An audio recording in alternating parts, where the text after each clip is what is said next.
How to turn on or turn off limit CPU speed to 70% in power saving on Samsung Galaxy S26 Ultra.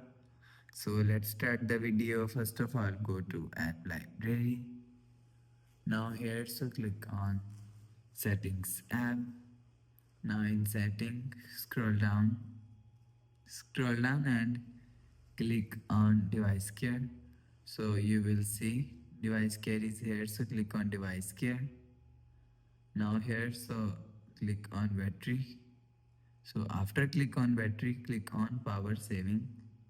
So after click on power saving, so first of all turn on power saving button. So after turn on this button, you will see limit CPU speed to 70% is here. So if you want to turn off limit CPU speed to 70%, so turn off this button. So after turn off this button, you will see limit CPU speed to 70% is turn off. So if you want to turn on limit CPU speed to 70%, so turn on this button. So after turn on this button, you will see limit CPU speed to 70% is turn on.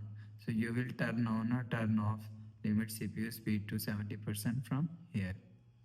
So after the process, go back to home screen, refresh phone. So that's how you can turn on or turn off limit speed CPU speed to 70% in power saving on Samsung Galaxy S26 Ultra. So if you like the video, please subscribe. Thanks for watching.